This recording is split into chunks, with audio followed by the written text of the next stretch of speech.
رحمانی بری شما همیش کنم من دعا پیوندیتان همیشه قایم گرداند خدا. با صداهای نبیزاده ایماق کندوزی، شاعر و ندخان رحمانی ایماق کندوزی. نمبر ارتباط با ندخان رحمانی ایماق 078 49 73 59 6. شاهی ما از را رسید تخاری زیبا رسید ذکر دوست با سلطان با جمع دوستا رسید. پاشاد پاشاد بر سرش گلهای زیبا زیبا آویزان برگردنش.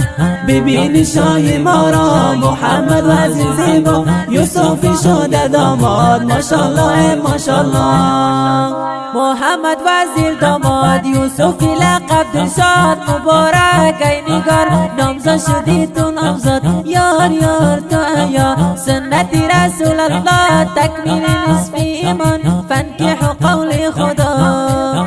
ببین شاهی ما را محمد وزیر زیبا یوسفی شده داماد ماشاءالله ماشاءالله. شاهی ما از را رسید تخاری زیبا رسید ذکر دوست با سلطان با جمع دوستا رسید. پاشاد پاشاد بر سرش گلهای زیبا زیبا آویزان برگردنش. ببین شاهی ما را محمد وزیر زیبا یوسفی شده داماد ماشاءالله ماشاءالله. فرزان فرزندی آن نبل احمد قدردان افتخار کی بار بار بکند برت الان جان جان جان جان مبارک ای خوش حال محمد وزیر یارم یوسفی گل ریحان. ببین شاهی ما را محمد وزیر زیبا یوسفی شده داماد ماشاءالله ماشاءالله.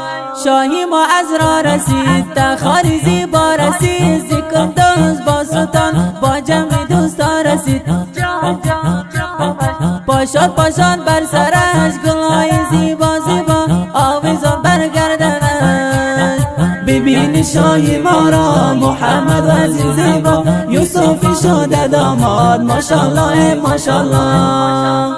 گل محمد گویان است قاری محمد میرواز قاری شیرین آقا جان محمد زمیر جانان است. قاری سیف سبقت الله دیگری عصمت الله تبریکات ای داماد دیگر می رحمت الله. گل محمد گویان است قاری محمد میرواز قاری شیرین آقا جان محمد زمیر جانان است. قاری سیف سبقت الله دیگری عصمت الله تبریکات ای داماد دیگر می رحمت الله. ببین شاهی ما را محمد وزیر زیبا یوسفی شده داماد ماشاءالله ماشاءالله. شاهی ما از را رسید تخاری زیبا رسید ذکر دوست با سلطان با جمع دوستا رسید. پاشاد پاشاد بر سرش گلهای زیبا زیبا آویزان برگردنش.